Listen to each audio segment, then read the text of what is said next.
Ladies and gentlemen, Geri Petito.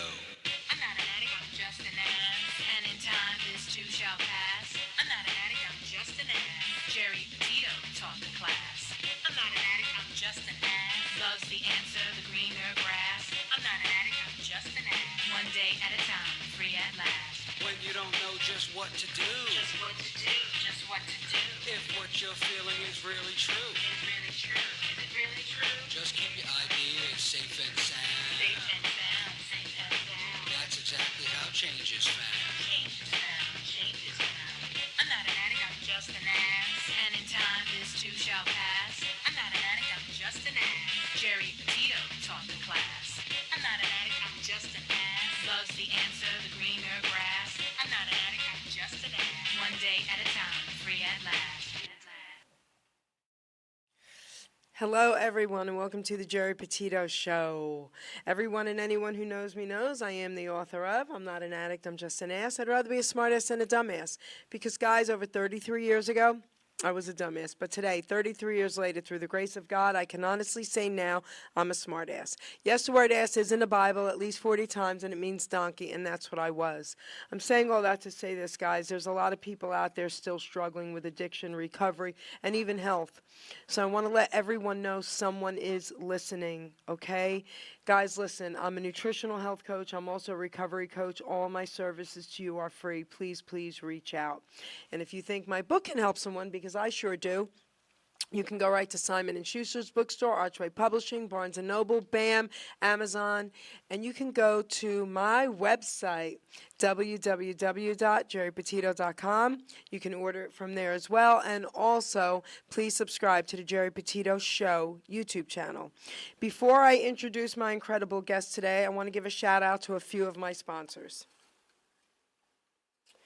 Okay. First, we have Stormin Norman Selden, 732-245-4777, www.storminnormanselden.com, booking dozens of attractions for concerts and performances on venues of all sizes, from 5 to 12-piece band, guys. He's amazing, an incredible keyboardist, pianist. A lot of people didn't know this because I didn't know this, but he helped get Larry Chance from the Earls back in the day started. Remember then. Listen, Larry, we miss you. We love you. Rest in peace, sir. Okay, you became a good friend of mine, and I just think about you all the time. Rest in peace. Then we've got Ken Ryan and Linda Garofalo, The Way It Used to Be, singing songs from the 50s to the 80s, a tribute show to the greatest music and voices of all time. He also sings Elvis for me, guys. Yes, yes, yes. And him and Linda are two beautiful people inside and out. Let me tell you, they do fundraisers for so many people. They even did one for a friend of mine. And you don't even have to ask them. They reach out to people. They're amazing. So I just want to thank them for everything that they do. And then John Bishop, a.k.a. Johnny B., singer, songwriter, host of the Entertainment Luncheon South, a nonprofit network created for the creative. His Facebook group page is Entertainment Luncheon South. He's also the partner in the Joey D. and Johnny B. Rockin' Oldies band. And I want to give a shout out to him and his wife, Linny, because they put together this luncheon once a month. They don't make a penny. Okay, guys?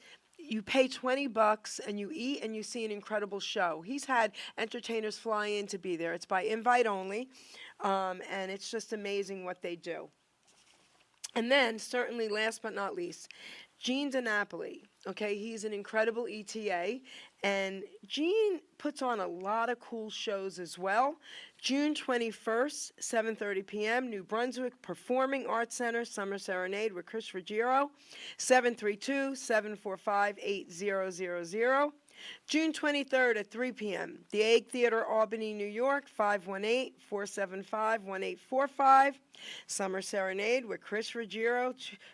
Beautiful, beautiful. Chris Ruggiero is amazing. Chris, you know I love you, baby. June 23rd at 3 p.m., the Landmark Theater, Port Washington, New York, 917-567-5842, the Duprees, Twin Gold, and the Clusters. And The same day, guys, June 23rd at 7 p.m., the Landmark Theater, Port Washington, New York, 917-567-5842, Comedy Night with Fred Rubino and friends, Nick Petito, no relation, and Tugboat Manny. And the two Landmark Theater shows, guys, if you use the code Geri, Gero, you will get discount tickets. Yes, yes, yes. So there you have it. Now, I want to introduce my incredible guest, okay? Jason Marinko, how are you, baby? I'm delighted to be here. Thank you for having me. I am so excited, so excited. I just wanted to say thank you so much for having me on. And knowing you back from the other station, I always say how I want to say it on air that it is a testament to you how many shows you put in, how much work that you do, and how our producer here, Ruben, always uses Geri Petito as an example to people that want to do a podcast. You do things the way she does. You have to build your. It doesn't happen overnight. You have to have a consistent audience. I always show you what not to do. and he will show you not to. And that's why it's such a delight. Thank you so much for having me on. I'm so happy to be here. Jason, thank you for that. You just made my day. I have tears in my throat here. When I ran into you here months ago, and you not only remembered me and said these beautiful things to me, I went home with this incredible outlook that it does matter. The things that we do on air does matter. So thank you for really making that a realization for me. Thank you, sweetie. No, yeah, and you could see in your guests the work that you put in. You didn't have these people right away. Early on, you had your work, and that's what you talked about. But I mean, I told you, I'm watching your channel, and I'm going, that is Frankie Avalon. She is talking to Frankie Avalon right now. I'm blown away. And I'm like, that's because she's been at it for all this time. So, you have great interviews, and I'm so happy to be here and delighted that you want to talk about, my work. Are you kidding me? All right, so all right. Well, tell everybody first a little bit about yourself. Sure. I write more out of experience than education, which, that can work against me, but that's what the editors are for. So I've lived a very interesting life, and I believe that my work is reality-based suspense, thriller, crime, noir type stuff. That I can bring the level of authenticity that a story needs. I always say, it's lovely. You could be a great wordsmith. You could go to Yale and graduate from lit, but if it ain't got the heart in it, it doesn't stick. And, I believe in the maximum dramatic value of my stories. That's why I worked 3 part-time jobs over 3 years, put myself in the hospital from burnout last year, and over $10,000 of my own money to make this work a reality. Okay, so I'm giving you a standing ovation from my seat. Oh, yes, I am, okay? I didn't know all that. Yeah, well, that's Amazing. Yeah. I want to say hello to your girlfriend as well, Michelle, because I got to talk to her. And I want to thank both of them. They both bought my books, so thank you. And also again, this is Geri's book is a book that sometimes talking to a person that has a problem isn't enough. Sometimes them reading something to themselves, they can absorb. And me, I've had to learn these lessons myself. Fortunately, much younger, but going through it. And seeing what Geri talks about in her book, you'll have that relating experience to it. You come to a point in time where you say, I cannot go on with my life like this anymore. And, it does help people. And it's a great work. It's amazing. What made me giggle was when I was talking to his girlfriend for the first time, she said she's buying her own, and he said she has to. This is my book, he said. That's right. Yeah, we get separate books in our house. I want to, I want to tell a little story about what the end of the road was for me, and I'm doing this for a reason. Okay, they call it rock bottom, but I always say that God and Elvis helped save my life. Have you heard this little story? I love this story. Okay, and I'll share it. And I had beauty salons back in the 80s and 90s, too young, making too much money. Not a good thing, guys, okay? And it got me into a lot of trouble. But anyway, I had a black and gold 1990 Eldorado Cadillac with Elvis license plates. And a lot of my clients were very wealthy Jewish women in the area. And one of them was the municipal court judge herself. I'm not going to say her name. She's still in my life. She was the boss of all the judges in Mercer County. And I used to go to the courthouse a lot to have lunch with her in that car, thank God. One night, 1 o'clock in the morning, I'm in Trenton, New Jersey, in the middle of Trenton, copping heroin. I have my girlfriend in the car with me, and our drug dealer didn't have any dope. So he had to get in the back of my car. Imagine that. Had to get in the back of my car. We had to go 2 blocks to another drug dealer. He gets out of my car. He goes in. He gets 7 bags of heroin, gets back in my car. An unmarked police car was following us who recognized my Elvis license plates from being in the courthouse, and he knew I was a friend of the judge, and he called her in the middle of the night. And she said, tell her, get him out of the car, get the drugs out of the car, go home, get some rest, and get some help. That was the moment for me. All I thought about was, what the heck? If he didn't recognize my Elvis license plates, I would have been arrested, my poor family, my daughter, right? I'm saying all that to say this, and I do believe that God used Elvis, okay, to help save my life. I'm saying all that to say this. We're being lied to in the rooms, and we're being lied to with the program, okay? We got to start looking at addiction differently. Guys, you're not helpless. You're not powerless over anything. You're not born with a disease of addiction. Your brain is in the dis-ease mode while using. And that could be anything, gambling, food, anything, okay? You can cure that in 1 year. 1 year, and I can help you, okay? When that happened to me, I wasn't thinking of myself. I was thinking of my family. What they teach you in the rooms is you have to be selfish and think about yourself. No, because that's what you were doing the whole time you were using, being selfish and thinking about yourself. It has to turn around and change. You do have to put your family and your friends first. And that is the only way to really, really, really 100% change your life. And I don't mean just get sober for a year, 2 years. I mean change your life, okay? So if you want any help with that, give me a call. So thank you for letting me share that. Enough of that. Absolutely, and it's So- you know, and I think what you'll come across in your story is a lot of the themes that I write about. Being human is incredibly hard. Yeah. I mean, it is something else, and Yeah. you know, everything could be going right. I'm a big fan of Maria Menounos, you know, and here's this woman who's award-winning journalist, movies, everything. She gets a brain tumor. Okay. The bottom drops out on life, and that's it. So I write. I'd like to capture, even though you know there's bodies in my story, people die in them. In my stories, things happen, but they're reality based, and I like to these are stories written upon realities that I have either experienced, witnessed, or secondhand stories that I've picked up along the way.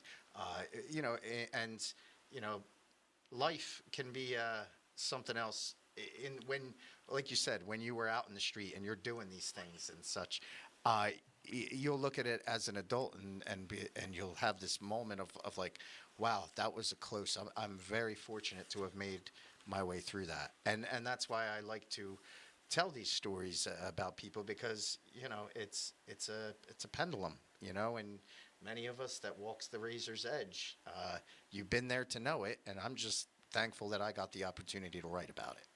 Well, I want to say something about this guy and his books, because I prejudged your books. I don't like scary, okay, guys?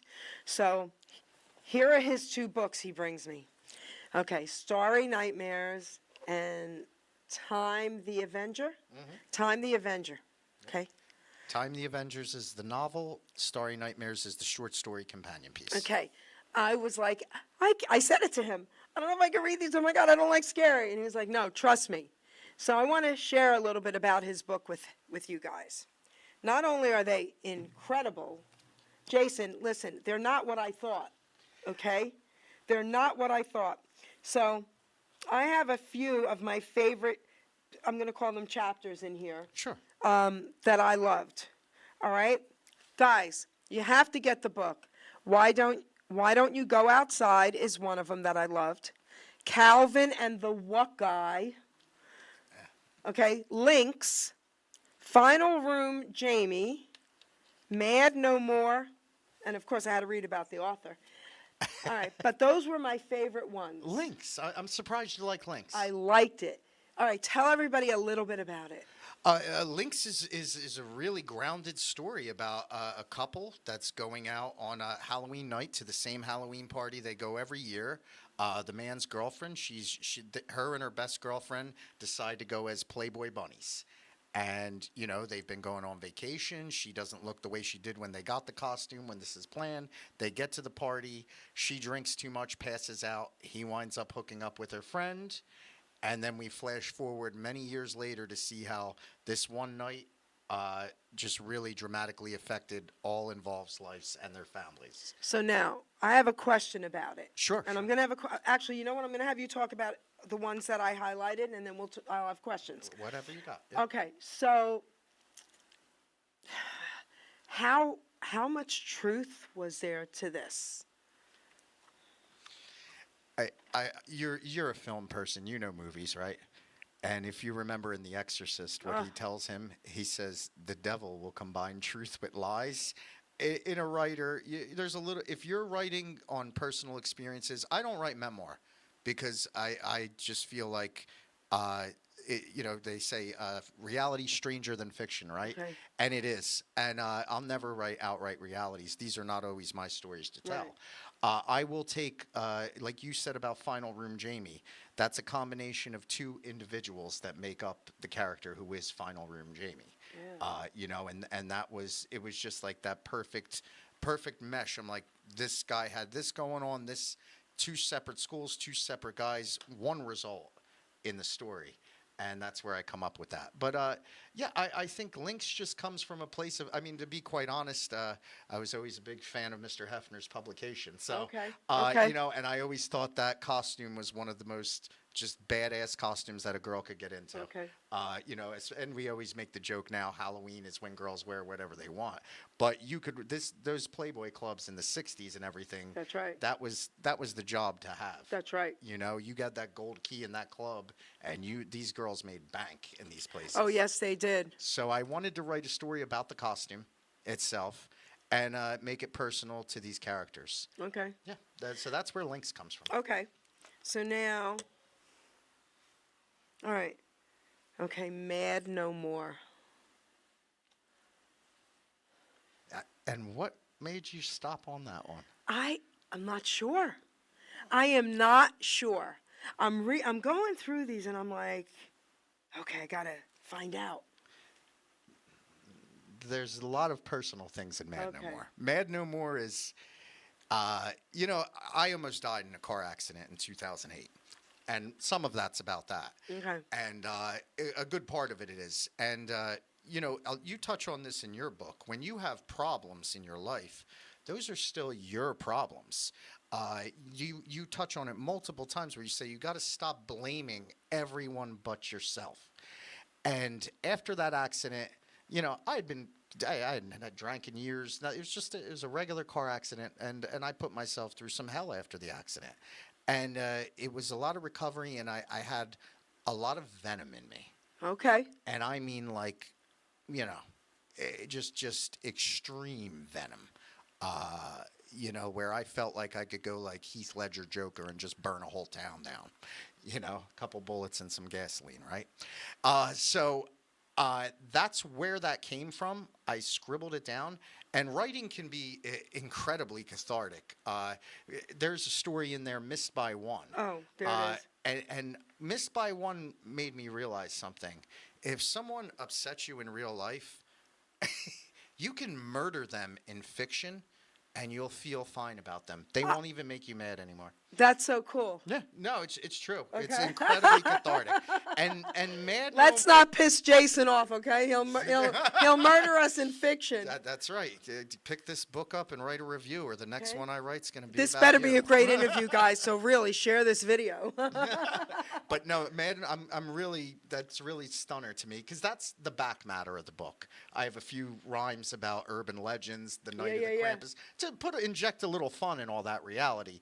But Mad No More is very personal, and Mad No More is is like almost like if it was a battle rap against someone you despised, and how much hell you could wish upon them. And that's where I mean the one part, may your soul be disproportioned, your future children be yeah, that's a way of releasing that as well, and that's why it's called Mad No More. You know, like you ever have friends they're mad, I'm not mad no more. You've let it go. Okay. And that's me releasing all that in that poem there. All right, talk about two more. Go ahead. Go ahead. Which one? Any two you want. Well, Halloween Hurricanes. Okay.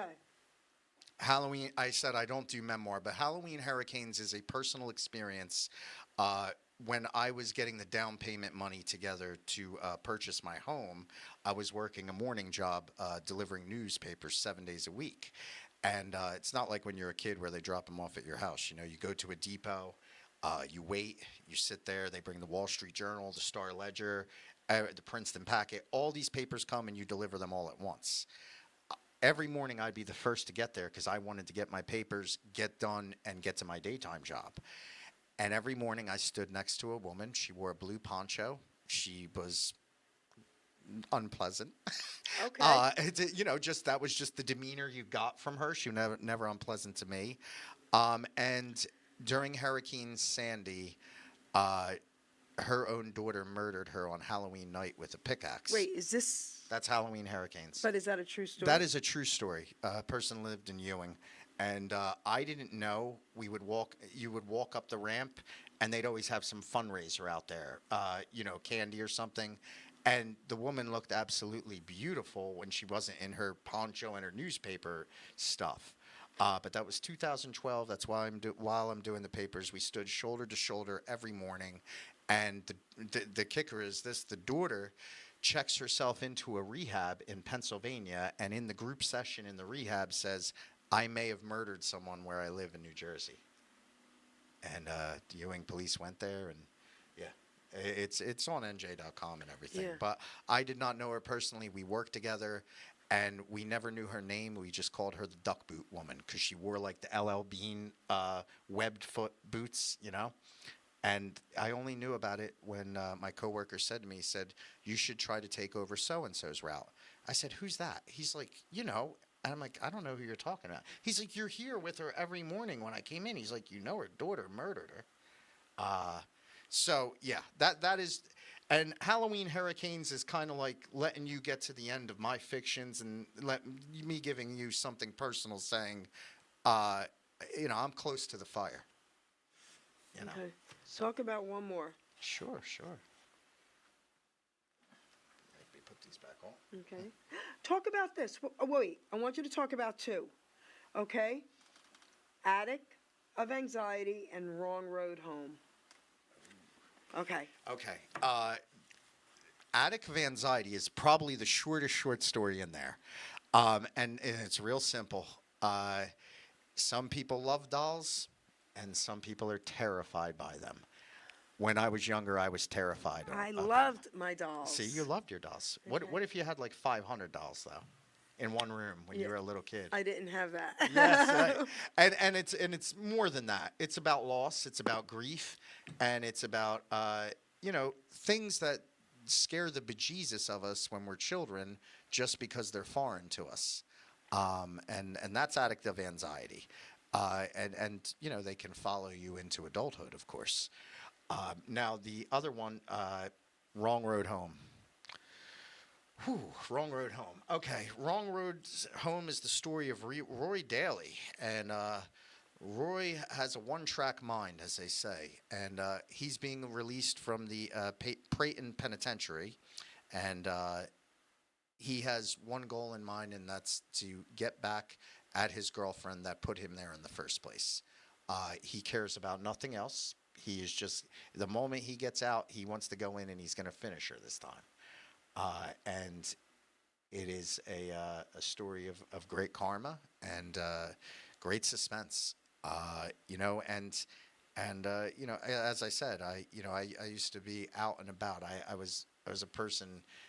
My friend who passed away long ago, he told me, he said, you know, I was disappointed in my station in life, and he said to me, he said, he said, Jay, he's like, you're doing fine. You got a regular job. He's like, we're from the street. You understand that, right?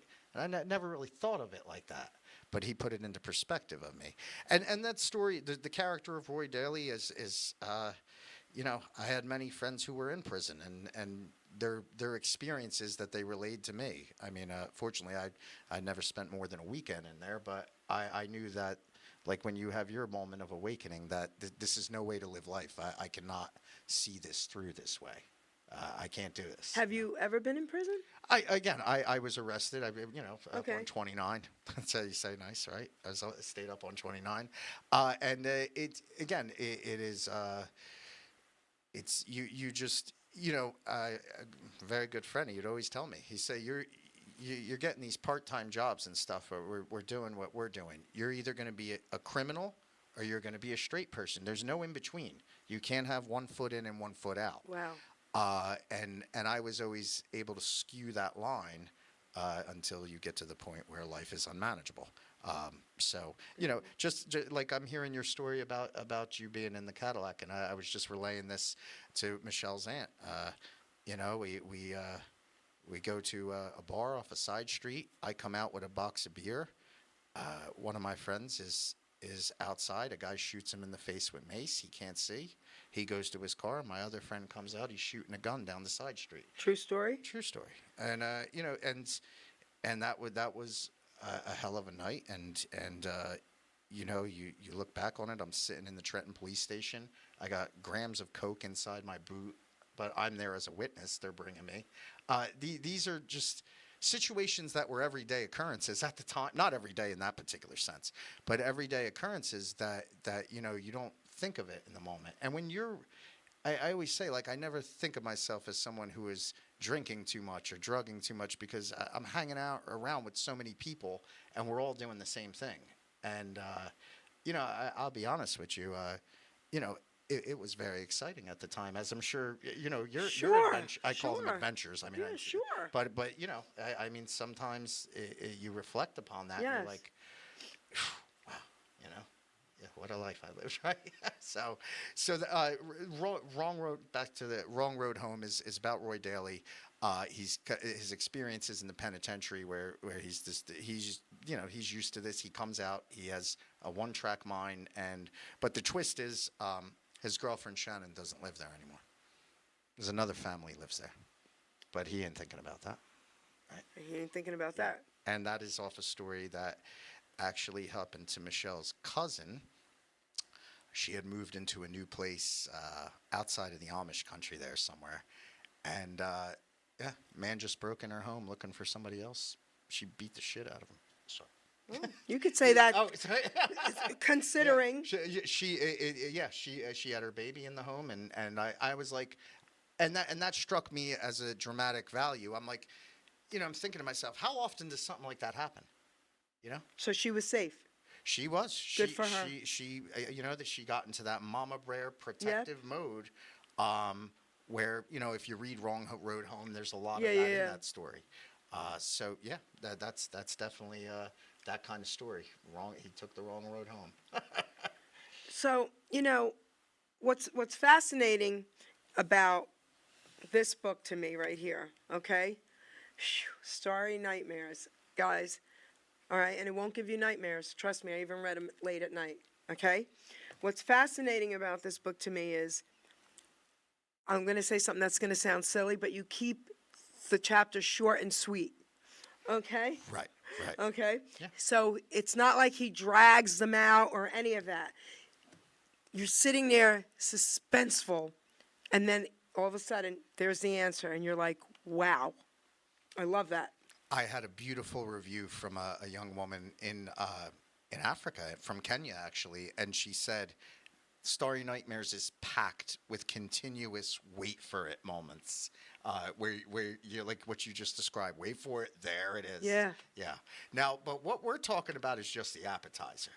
Starry Nightmares is the companion piece. It's short stories. I put this together with the guidance of a wonderful writing group at the Hamilton Library here in Mercer County. And the manuscript for Time the Avenger was finished, but it wasn't edited or anything. And I went to the writing group, and in between chapters of the novel, I came up with that. But I got guidance from Rodney Richards and his group to go where to go when something was too much, when it wasn't enough. And I always encourage anyone that wants to write, go to your local library. There's going to be a writing group there. If there's not, they'll guide you to where there is one. You need people in your life that do the same thing that you do, because your friends will be supportive and so will your family, but they're not. They don't have the know-how like anyone else who's done it. Because if you haven't done it before, who do you go to? You have to find other writers. But the main course is Time the Avenger. Time the Avenger is a revenge epic unlike any other. It's got 80s nostalgia in it. It is again, it's a work I'm very proud of, and that's why when I told you of how much into the editing, the design, the marketing, that I was willing to put up of my own finance, because I believed in the maximum dramatic value. Time the Avenger is written as a screenplay initially, a 3-act screenplay, and it starts in the late 1980s. Dr. Michael Rickards calls it a bullying story that quickly turns into a study of violence and defines what is wrong in our country and our neighborhoods. So he even says, frankly, the book reminded him of Dostoevsky's Crime and Punishment, which Wow. I don't deserve that, but I will take it. Thank you, Dr. Rickards. That's pretty cool. But it is. I've always loved those noir straight revenge stories, like the original Cape Fear with Robert Mitchum and Gregory Peck, like the De Niro one in the '90s, and I just think what gets a person to that point where all they're worried about is getting other people. Like, that's got to be a real mental break. And it is in 3 parts. The first part's Invention of Vengeance, which is essentially there's a romance in there.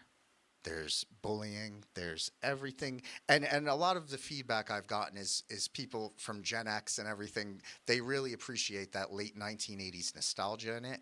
And what I appreciate hearing that from them, and it was fun to write it because I'm like in a time machine, Jerry. Okay. I'm listening to Samantha Fox. I'm listening to Run DMC. I'm putting myself back in the era. And when I'm not writing, I'm watching Donahue from that time. That's cool. It was so cool to do that. And it was like going back to 1989 myself. So then I flash forward back to 2008. Very tumultuous time in our country, the housing crisis, everything going on there, money's bad. And, it's someone trying to redeem their life, that life just won't let it be for them. And everything comes full circle in the third part, Time the Avenger. So it's 30 chapters. Tracy, I love Tracy. We love you, Tracy. Yeah, she said she couldn't text you yesterday, couldn't put it down. Friday into Saturday, she banged it out in 2 days. Okay. So I really, if it reads like a movie, it's because it was written as a movie, and that would be my ultimate goal is to find some representation so I can tell additional stories, because there is a book too, Hunt the Avenger, and another volume of Starry Nightmares that is going to be called Tales from the Third Rail. All right, so wait. Okay, let's talk about both of them. Sure. Okay, so part 2 of this. Yes, there is a story where I thought there was not one. Okay, elaborate a little bit. I'm driving home. I just dropped Michelle's off at her mother's in the middle of Pennsylvania, and I have a 2.5-hour drive. COVID just happened. I am driving through the tunnel. I'm having a Twilight Zone experience. No other cars on the road but me. Okay. There's no one on the turnpike. Okay. And I'm just driving. And in my head, I'm thinking about how things ended. And I'm saying, well, this person is still here.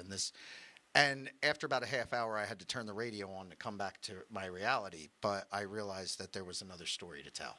So book 2, Hunt the Avenger. I hope. Wait, Hunt. Time the Avenger is book 1. Book 2 is going to be Hunt the Avenger. Got it. And I'm looking forward to. I've started drafting things for it, but as my mother told me, you got to sell this one first before you do anything with another one. So and it's a very valid point. It is. And Stephen King touches this on his writing instructional book. He says, even if you don't sell one of these things, even if you do nothing else with it, you have written a book, and so have you. That's And that is much more than any people will ever get to do in their entire life. I mean, it's true. I have to comment, and I Go don't ahead, usually please. interrupt you, but I have to comment. So one of my most amazing moments when I wrote my book was my granddaughter was really little, and I have a photo of her holding my book and my T-shirt, and she was just so ecstatic that me, Mom, wrote this book. But my cousin's son, he was young at the time, he was probably 10, and he said, Aunt Jun, he calls me Jun, Aunt Jun is an author? It was so cool hearing that out of the mouths of babes, right? I was like, holy crap, I'm an author, you know?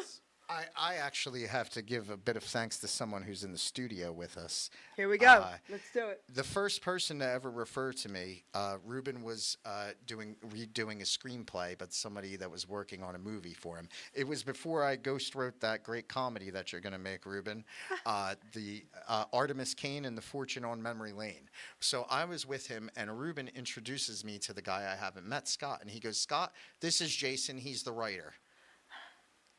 Okay. You don't know how much that means when You you say see? that to somebody Okay. when they don't believe it yet themselves. Yes, that's what I'm saying, Yes, right? And this is your grandchildren as well. You know, I mean, Yeah. it's so cool, right? Abs- So, Ruben, absolutely. look what you just did for this Yeah, kid here. That's right, yeah. Okay? Yep. That was pretty And cool. it was so casual, but I was like, yeah. Wow. Yeah, I am the writer. Okay?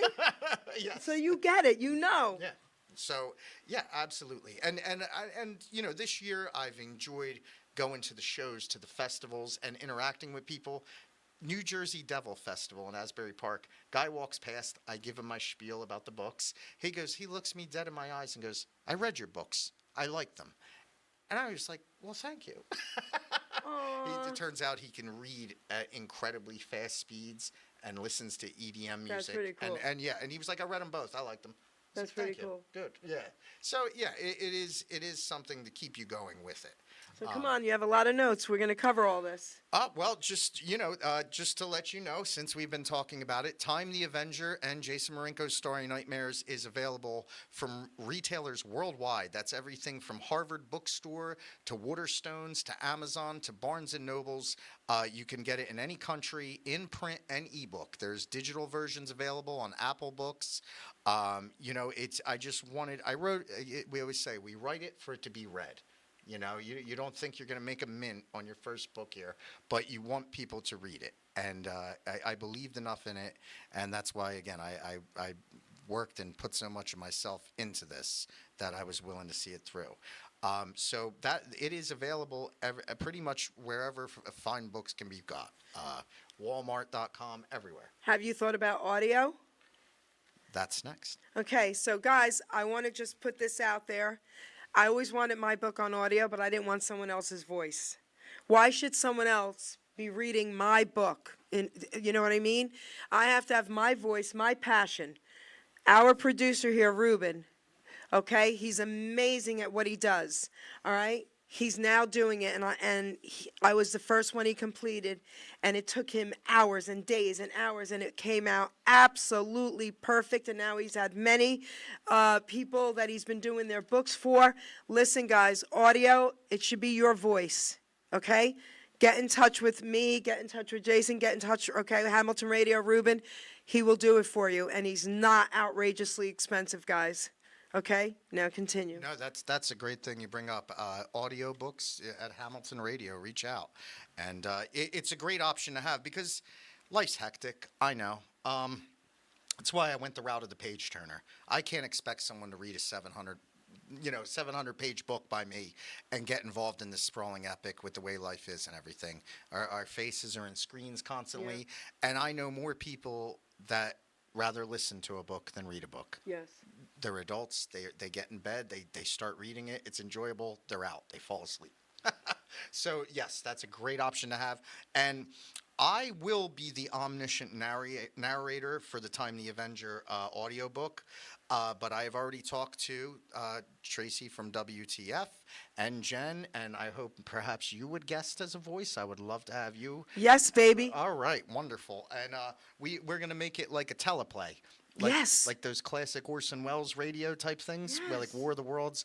And I'm going to be the omniscient narrator, but I really, once I get the time, I'm going to put the script back together, and we'll read it like a script. Heck yeah, baby, I'm in. All right, wonderful. So that's the audiobook. I would also like to do a graphic novel adaptation. I'm a big comic book fan. Always have been. I love that. And I'm just looking for the artist that can read this book, know the material, and have it resonate with them enough that they would want to create it into a graphic novel. I know someone. Oh, Oh, honey, Okay. I'm going to hook you up with her. I interviewed her. She just did a mural. I grew up in Long Island City, New York, guys, okay?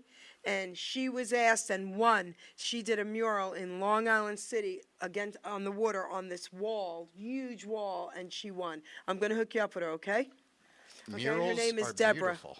Deborah, and she'll do your cartoons. Can she'll she do, do whatever. comic Oh, panels? absolutely. Comic drawing is a whole nother animal. No, she did comics. Oh, okay. Oh, that's what I'm telling you. Oh, okay, no. You didn't say comics. This is Okay. your girl. Oh, okay. She's amazing. I look forward to this. Okay. Yes, yes. So I definitely want it to be a graphic novel, and ultimately, it is a motion picture. It was written as a movie. If you look on the back here, now I don't know this man from Adam that was the editor from Palmetto Publishing, Okay. but he says, "Time the Avenger is a temporarily complex action thriller built around impeccably crafted characters, vivid spatial environments, and multi-layered social relationships." Ultimately, the novel perfectly balances intimate scenes of domesticity, friendship, and social friction with almost cinematic action sequences brimming with sensual intensity. Now, that last part, almost. Have you had the moment where someone read your book beside you that wrote it, and they tell you back, and you go, "You get it." I'm going It's to have to beautiful. share this. And that when I saw what he put, I said, "This guy, he got it all." Jason, I have to share this with you and everybody listening. Sure. I get chills thinking about it, and when I tell it, we used to be live on Facebook back in the day with Hamilton Radio, so Okay. people would call in, and we want to get that back. We want to get that back where people are going to call in, and people would type, "Hey, Jerry, blah, blah, blah," so I would talk to them about what they're saying, and a girl called in live on air and said, "Jerry, I wanted to kill myself." And last night, I read your book. I watched one of your shows on addiction, Amazing. and I didn't. Okay? Yeah. So, yeah. So yeah. Yeah, And that's what you wrote it for. that's why. You were already okay when you wrote the book. Oh my gosh. You wrote this to help other Yeah. people. Yeah. And that's the best service you could give to yourself. Yeah. I have a friend, beautiful person, my friend Gail, and she wrote a book. She didn't write a self-help book. She wrote a book to help people be helpful and to others. And in the process, It helps you. that makes you that much better. Amazing. You know, I would never grasp something like that when I Okay. was younger. I just Who couldn't. would, though? Right, yeah. Oh, come on. No, absolutely. You know? But yes, so that's the graphic novel, the adaptation, and start. Like I said, Time the Avenger is a motion picture. I've already sold the book to 2 screenwriters. I love this. Yeah, the one man, Jonathan, his last name escapes me right now, but he wrote the Ray Liotta movie Turbulence back in the day, Okay. 90s action movie. Okay. Kind of like Die Hard on the plane. Well, I and know the everything. name, but I don't remember. But okay. And he actually just sold a script to creator Luc Besson. If anyone remembers, Luc Besson wrote one of my favorite action movies of all time and directed The Professional Oh. with Jean Reno and Natalie Okay. Portman. Of course. It's the only Okay. action movie that'll bring a tear to your Oh. eye. Of that and Braveheart, but yeah. So you know, he got the book. If he likes it, but maybe he could draft it into something. And then I just met another screenwriter at our Tom's River show, Gary Gulfrey, and you know, so when I talk to these people and I'm engaging, I'm like, you know, they look at it, and people will really look at the width of a book. You know, I always joke. I say movies and literature are the one thing that people will not mind paying for and getting less of. You're you right. go to a movie over 2 hours, it's like, oh, it's over 2, You're right. Oh, this is over 20 chapters. You're So, but it is that is the plan for that, and going into the next 2. When I'm not selling this by the fall, I hope to start writing the next parts. Okay. Yeah. That's all you have on your notes there? Oh no. All right. Oh, no. So hold that thought. Yes, All right. sure. So now, so by the fall, you're hoping to start writing the next books. Yes. Okay. I'll tell you two books that helped me immensely Okay. were the updated version of the legendary Sid Field's screenwriter's workbook, and the original version, it never spoke to me as much because the movies were referenced from the 70s. And I didn't know a lot of them at that time. And you couldn't access movies like you can now and just watch anything. But the new revised version uses references like The Bourne Identity, Lord of the Rings, Ridley Scott, Thelma and Louise. And that helped me draft the first screenplay. And then when I knew I was going to make it into a novel, I got Stephen King's On Writing. And that got me there. That's so cool. Yeah, yeah. And, well, in On Writing, there are some personal stories from King himself where he talks about these kids that he went to school with. And, he says, I was not, I was just as guilty as well. I wasn't one of the more horrible kids. But that's where Carrie comes from. Carrie comes from two people he knew that as adults were pushed to the brink. And I didn't want to do like a high school revenge story because that's such a horrible narrative in our schools and everything now. But I wanted to see what happens to the adults and where it goes from there, and give that Cape Fear eeriness to it.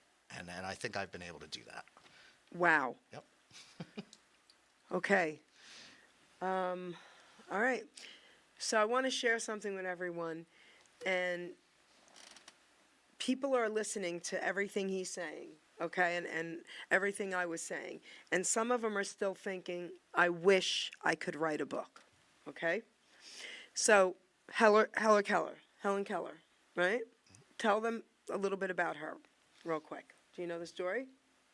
Helen Keller, the most notable known blind woman ever. Okay. Yes. And accomplished, of course. But deaf, and we're going to use the word Many deaf, people- dumb, blind, all of it. She had She all. couldn't Yeah. hear, she couldn't see, she couldn't talk. Okay. She wrote an incredible book. How? Think about that. I think about that all the time. Uh-huh. She couldn't see, she couldn't hear, she couldn't talk. Okay. How? Right? I'm saying that to let people understand anything's possible. Ah, okay. I see Okay, where you're that's going. where I'm Okay, going yeah, with yeah. this. Things have to make sense to me, and I think about everything. That will never make sense to me except, wow. Okay? That makes me know nothing is impossible. Absolutely nothing. So if you're out there listening and, this guy's already written these two and he's going to be working on his next two in the fall, right? And you're thinking, I wish I could write a book. You can. You know how I wrote mine? Because I'm a lot older than this guy and I'm not great with tech, okay? I hand wrote it. Back in the day, I had some poems published. We were able to handwrite the poem and mail it to the publishers. They are in books now. Okay, I even won 2 poetry contests by handwriting the poems, putting them in an envelope, and sending it to the company. And now they're in books on my shelf. So I don't know how to do all the typing on the computer and getting it in book format, none of that. So I woke up in the middle of the night to a voice that said, write your book. And I'm not kidding you. And I didn't know why. I just giggled and said, okay, you want me to write my book? And I heard, write your book. Well, I didn't know it, but 2 family members needed me to write that book. We'll talk later about that.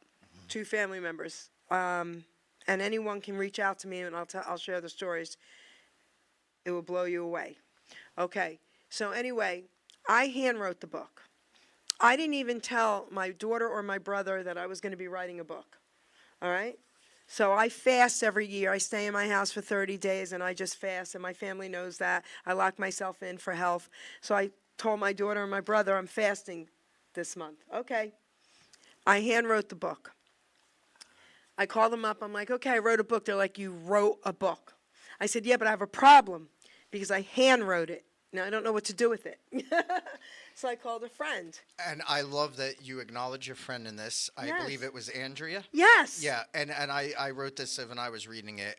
You need, and I love how you put it, that she was someone that was willing to see your vision through with you. Yes. And you said your exact words were someone to knock down doors. Yes. And I don't know what baseball coach it was last year. He was a little irked at one of his players. And he says, we got guys on this team that think they started off on third base. You had to get put on third base. You didn't start off on third. Somebody had to guide you along the way. And that was your person. Listen. That got you. Yes. You had the work, but you were never going to be able to do all the conversion and all this. Yeah. And then when I revised it in 2020, I added a ton of pages. Another friend came over and did the same thing. Right. Because I hand wrote it. All right? We all need help. We all need somebody. Okay? And so if anybody's out there thinking you can't write, yes, you can. Guess what? Do what I did. Get a pad. Just write. And then you'll find someone to help you get it in book format. I promise. That's right. Yeah. And you know what? I tell people this early in writing groups. I mean, I never consider myself an expert or anything, but I know to write a book, you need to finish the first draft. And you want to stop here at chapter 4 because you're hemming and hawing. I'm like, I love the late great Tupac Shakur, big musical influence of mine. And there's a clip of him in the studio that's maybe 40 seconds long that means more to me almost as much as his entire musical catalog, where he says, we don't have the luxury of time here to be sitting here waiting for the right drum sound. He's like, come in here, get him on the track. Whoever is the last person, I'll go say what I have to do. He's like, I did my album in 3 days, guys. He's like, I know it's not all completed and mixed and everything. He's like, let the people come in that love listening for a right drum beat all night. Let the producers and the engineers come in after the fact. You get what you need from me now because I don't have the luxury of time. I even knew it then. And I'd like to congratulate a friend of mine, Elliot Rubin, nominated for a Pulitzer Prize in poetry. Yes. He's the one who said this to me, and it was so nice. And people get real catty about punctuation in writing groups. Sometimes That's my daughter, not me. They're like so. And he said, Jason, get an editor. And I said, you think it's going to make that much difference? He said, editors like this stuff. You don't. You like to tell a story. You need the editor. There you go. And well, damn, I needed 3 editors when it was all said and done. But and like I said, I did put a lot into this, but my name's on it, and I want it done right. And I know I had it done as best as I could. Yeah. I didn't even do that. Listen, my friend got it in book format, and she's like, what do you want to do? I said, we're going to send it to Simon & Schuster. And she laughed because her uncle was a publisher. He's gone now. And she said, Jer, we got to send it to like 20 different publishers. She said, they may like it, they may not. It might take years or whatever. And I said, no, I heard Simon & Schuster. I said, put your name attached to me so when they call, they'll call both of us. They're going to call us. 5 days later, we get a call. We're on a 3-way with Simon & Schuster. So don't tell me that wasn't God, guys.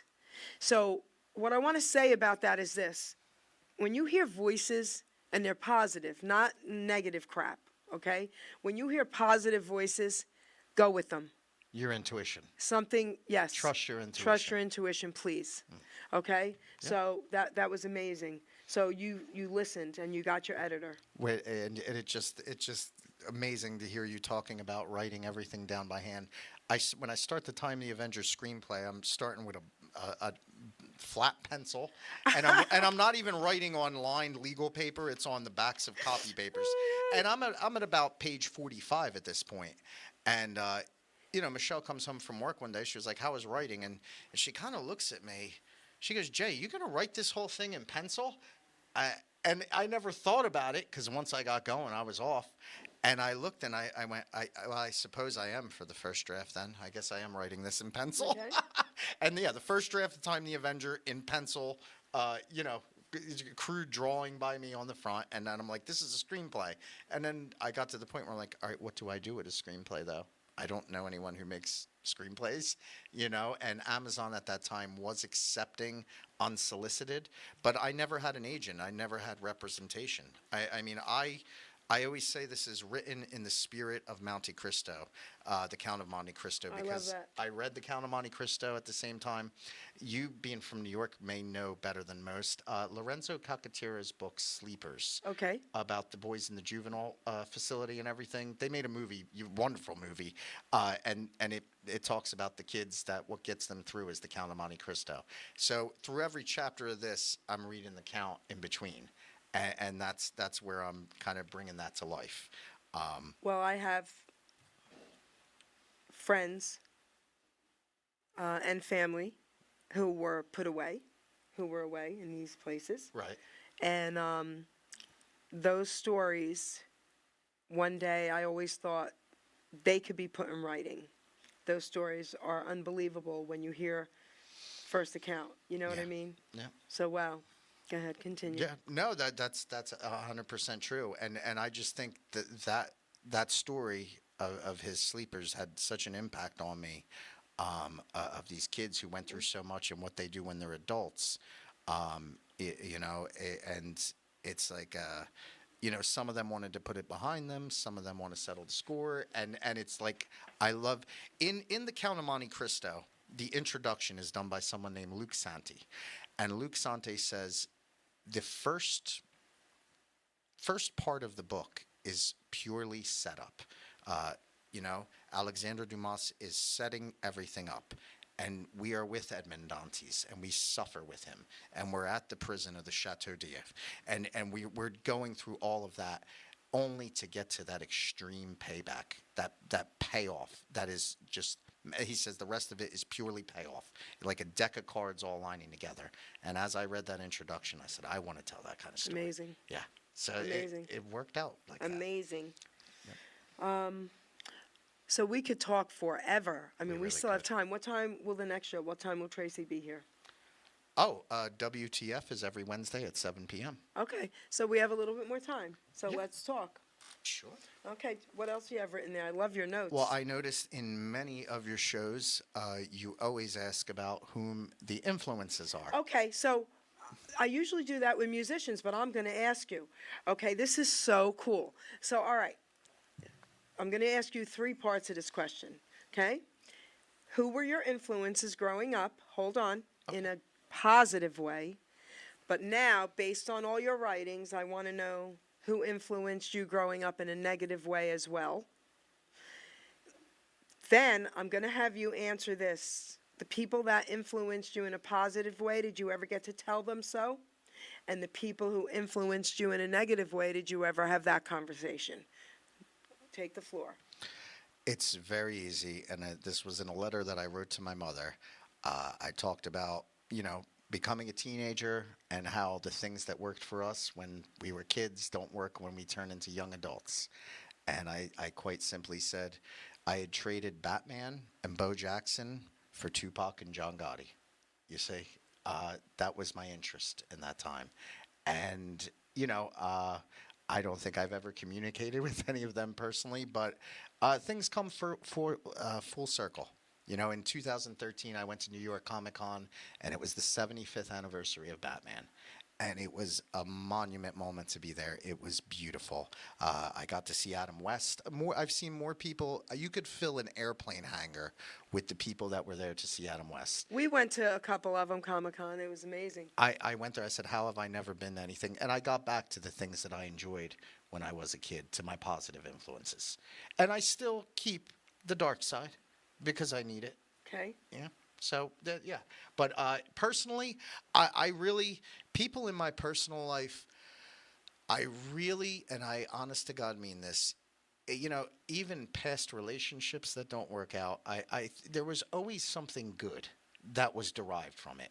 I mean, even like things didn't work out. There was problems. We break up. 90% of the time, things don't work out. But I look back on all those that I had this time with this woman. This was a good thing for me. I had this friend. We had great times together. I've lost them. They're not around. And, it's unfortunate, but they live on with you in a way.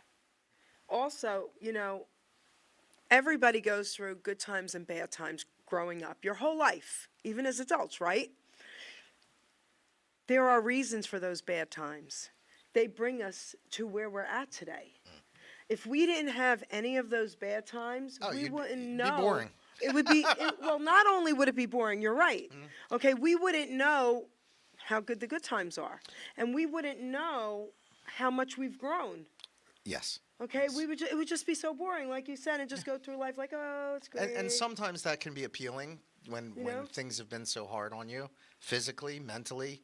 You know, those traumas, they hide. Yep. I had a trauma from my car accident pop up last year.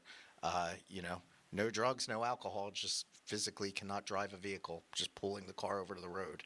And, you know, finding out that, you know, your brain plays tricks on you. But again, these experiences shape who we are, Yeah. our resilience, Yes. who you become, you know, backbone, everything they Yes. call it, self-esteem. Yes. You know, so yeah, without that, I wouldn't be able to tell stories like this. You wouldn't, that's for sure. And you know what? Speaking of your brain playing tricks on you, I want to share something with you, and it's in my book. You know, everybody, we tell ourselves things, and most of the time, we're telling ourselves lies, and that's what keeps us down, and that's what keeps us hurt. We have to start realizing, we have to start infiltrate happy, positive thoughts. And that will, even if they're not true, it doesn't matter. Your brain will think they are, and it'll make you a happier person. So I did, when I was doing one of my chapters, I think it was the Mind Over Matter one, if I'm not mistaken. And I played a trick on myself, guys. True story. I'm laying in my bed, midnight. I have my sound machine on, and I'm thinking of happy waves and water and the rain and rainbows and flowers, and I'm smiling.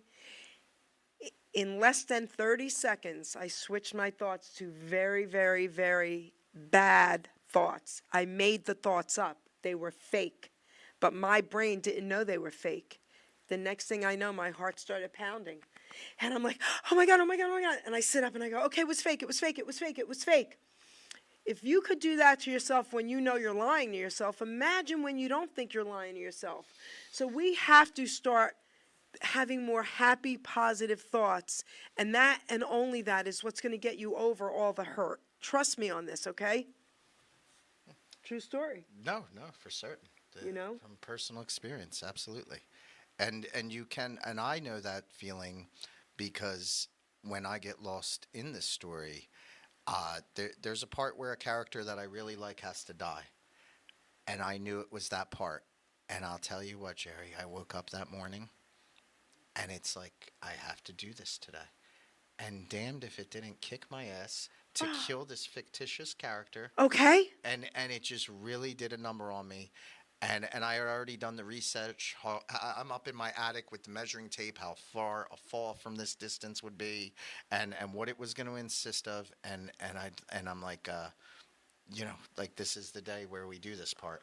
And Stephen King alludes to this. He says, there is a muse, and you're talking about the muse in your own personal thing and able to bring out that dark thoughts and everything that can negatively impact you, but you saw how it can work. He says there is a muse, but I believe his exact expression was, he's not going to start putting in the work till you put in the work. That's right. He's going to stand around chomping his cigars right. and polishing his bowling trophies until you start to clothe this, till you bring this to life. That's right. And that was what I got there. But no, I know it's you can. The mind is so powerful. Yes. It is amazing. But I also would like to touch on very briefly, if I may. When I'm doing all this and writing, you know, it's so cliche where people say life begins at 40, right? They're like, oh, life begins at 50. Life begins. Up until the time I was 40, I'd always want to act. I never acted in anything. I did my first play when I turned 40. I had the rough draft of this, all of the year I turned 40. The rough draft, Time the Avenger, began with the writing group. During COVID, I logged hundreds of hours of online acting training and just was able to do, and there's two ways of looking at this. After I almost died in the accident, I always joke and say, on a good day, I say every day after this is a gift. on a bad one, I say, has it been that great since? Right? It's easy to, right? And with that, I just think, it's easy to say like, oh well, I should have been doing this when I was younger. I could have. I mean, I meet young people, 20-year-old, saying they want to be writers, and when I sign a book for them, and I'm like, read a lot, write a lot, find a writing group. You got Yes. 20 some year head start on me. Yes. So just get to it now if you can, and that's great if you could realize that. But like I said, ultimately, I would like representation in the form of some type of agent, literary or dual agent because I would like to act too. I'd like to get back to some acting. I as could well. see you being a really cool actor. Thank you. No, I mean it. Appreciate Okay, that. I mean it. I enjoy storytelling in all mediums. and Don't all cut your forms. hair. Don't cut that. Okay. I did do my first. It was in the acting class. I did my first motion picture in North Carolina, and that was a great experience. I absolutely loved it. I had a mohawk for that one though. In fourth grade, my grandson is 23 now, because I had beauty salons, and I'm crazy. I was the first one back in the day with pink and purple hair. Oh, yes. So anyway, the day before fourth grade, he's staying with me. My daughter doesn't know this. I say to my grandson, let's go get you a haircut. And I bring him to my friend. I said, what do you want, a mohawk? Okay, me, Mom. Gave him a mohawk. My daughter walks in and just laughs and shakes her head. All right? Oh, yeah. I liked the mohawk Yes. when I had it. It was Very easy cool. to maintain. Okay? But yes, I mean, I ultimately I would like, and I'm gonna. Your friend that does the comics, Yep. very interested in them. But I mean, it's a funny joke around independent authors where they say, you come into this saying, I just wanted to write, and you wind up doing everything else but. You wind up making accounts for ARC readers. You wind up, emailing, trying to get email blast out. And you do all this, and you're like, well, when am I going to get to write something again? Will I be able to write something when the time comes? And you wind up, I don't want to be an editor. I do not want to be an editor. Like Tupac says, let them come in after and do what they do. So I agree. yeah, absolutely. But I couldn't thank you enough for having me on. I knew it would be a delightful experience. It's amazing. After talking to you, and I can't appreciate you more than enough. Listen, we still have a few minutes. Come on. Oh, we do? Okay. Oh, Come on, talk. what else? Okay. Influences. The cinema is a major influence. My greatest childhood memory is my father asking me to go take a ride with him, and I don't know where we're going. Okay. He had a black like Ford Fairlane with the fins, red leather on the inside. I'd call it the Batmobile. I just love to go in the car and take a ride with my dad, and he takes me to the movies, and I see E.T. And I go through the whole swell of emotions. As a 5-year-old child, I am all over the place. And I just, I went to the anniversary edition of it, and they talk about the music of John L. Williams. And Steven Spielberg says, without John L. Williams, there's no flying bicycles. So it's always the cinema really early on made the power of storytelling so evident to me. I mean, I'm looking at the screen. It's like the side of our house in Trenton. And I'm like, look how big this is. This Okay. is amazing. Okay. And so I've always been movies, comic books. I actually cite a quote from a writing hero of mine. That's Rod Serling. And Oh, heck yeah, baby. yes, and Rod Serling was such a brilliant man. He was against bigotry and prejudice and everything that moral people are. But he was brilliant enough to present it to you in a way where it wasn't in your face and he wasn't talking I love down it. to you. And he presented a brilliant in less than 30 minutes I these love it. brilliant stories. And I put the quote that he gave to the National Library of Congress. It is the writer's role to menace the public's conscience. And that's Rod Serling to the Library of Congress in 1968. And I know for certain I have menaced some conscience in some way or form in these Yes, two. yes. So that is, I think without storytelling and the arts, life would just be pretty dull. You ain't kidding. It really would be. And that's why, like I said, the people that you have on this, the great talents that you have on, I'm just glad and thankful to be in their company of your show. So Well, thank you I'm so much. honored. I'm going to read a different poem. All right. I was going to read the one that I usually read. Well, I'll read a little bit of it. Utilizing gifts and talents. Okay? Because I want to read Artist. Artist is very quick. Let me read that one first, and then I'll Sure, get to that sure. one. All right. Because we're artists. And guys, just utilize your gifts and talents. That'll be the next poem, but here we go. I love to draw and just create. Paint with a brush, I just can't wait. To be creative is what we do. Take something old and make it new. I love using charcoal and I love using ink. When I feel creative, my mind starts to think. Okay, so does yours. Now, what could I do to make this look good? My mind never stops, if only it could. Okay, I bet your mind don't stop, right? Okay, I'm an artist and a poet, a writer and chef. I love to create, my brain don't go left. God made me right-brained so I could have fun, or I would go crazy, far away I would run. My art keeps me grounded, as sane as could be, 'cause with no pink crayons, no rainbows for me. I have to put color in all that I do, because of the colors, I never feel blue. And that's not just for someone like me who's an artist, it's for a writer as well. We see color, we see all this, right? We're artists, it's amazing, and our minds don't shut off. So I want to read this poem because this one is for everyone out there who thinks they can't do something. We all have talents, guys. God gave us something, every single one of us. You just got to figure out what it is. So when I wrote this poem, I thought, this is to help everyone know that they have worth. Okay? Here we go. Utilizing gifts and talents. We are born with talents, we are born with drive, with different gifts to help us thrive. I knew early on I was born to draw and paint, to also write poetry, and to talk without restraint. Our gifts and talents should all be used, God's gift to us, not be abused. We can go far in life for sure, using our gifts to go on tour. All our talents should be used to create ourselves and more. But then our job's to share them, to even up the score, like this guy's doing. You see, in life, what's needed is not just for ourselves. Once our gifts are mastered, take them off the shelves. A living we can make by spreading them around, not just for the money, but to spread a peaceful sound. Don't take for granted the gifts you're given. Go out and spread the joy. Our gifts are not to be held back for us to self-destroy. Put your efforts forth. Do not hesitate. All your talents, my friend, are never second rate. Never hold them back or you will surely die. Maybe not in body, but your soul will cry. Our gifts were made to share, our talents made to soar. Go through life enlightened and then you can roar. Be proud of who you are. Be happy you're alive. Once again, my friend, your gifts will help you thrive. By putting efforts forth, not keeping them at bay, your name, Jason Marinko, baby, will live forever, forever and a day. So go through life excited, for what you sure can give to yourself and others is your reason to live.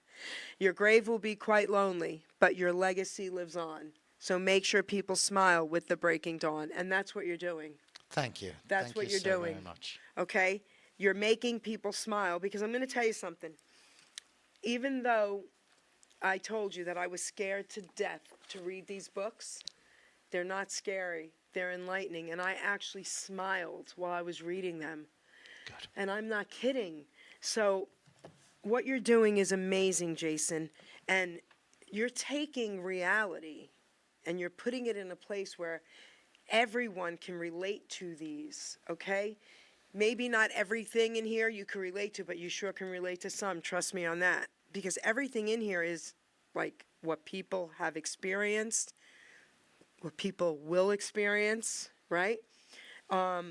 It's unbelievable how you did this. And I really mean that from the bottom of my heart. Thank you, Jerry. Thank you.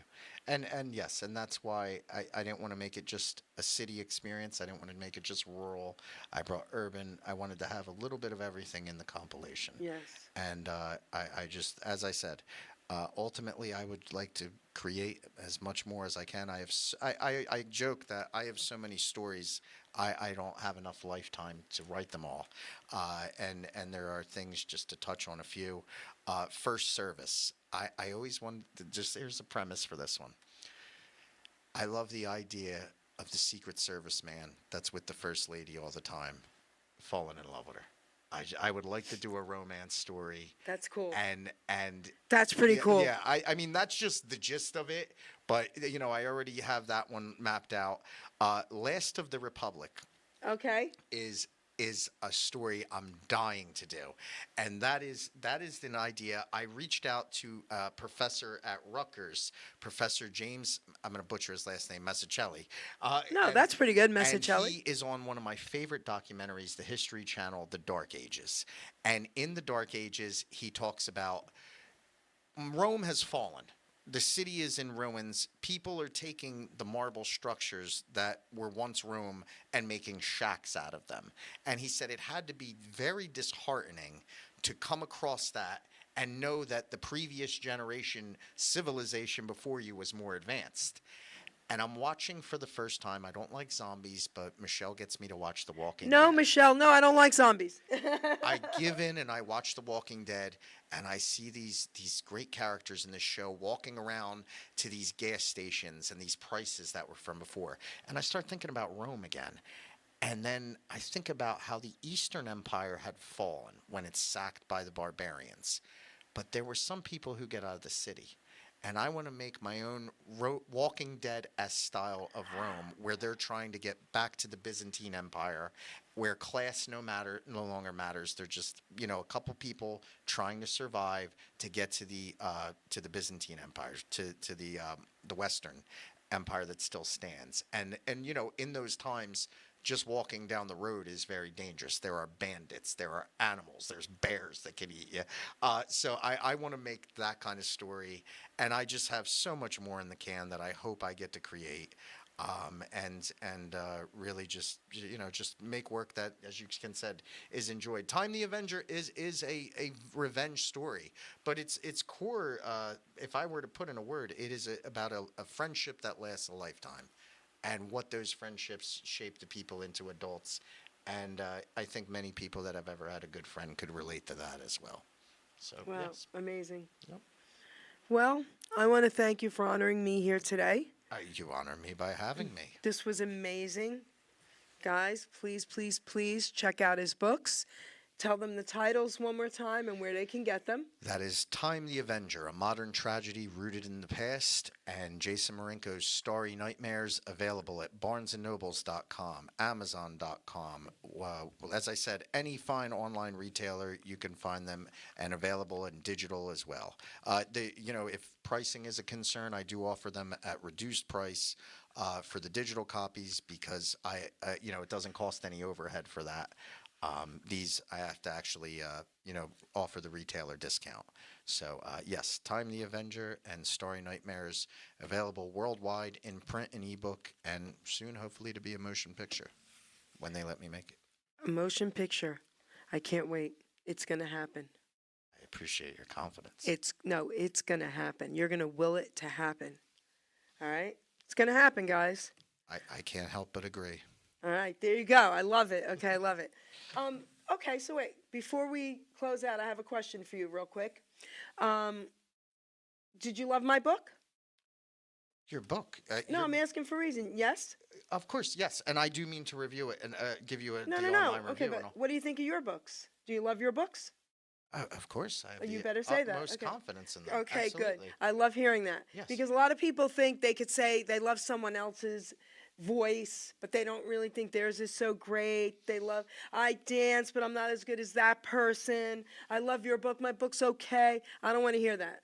So you love your book. Say it to everybody out there. Oh, I absolutely love my book. Okay. And like I said, I would not have put forth 3 years of additional work to make that happen. Because I love his books too, baby. Thank you. All I right. greatly appreciate that. So, guys, And check thank out you his for watching. books. All right, producer, take us out now. Last word to Ruben? Ladies and gentlemen, Geri Petito. I'm not an addict, I'm just an ass. And in time, this too shall pass. I'm not an addict, I'm just an ass. Geri Petito taught the class.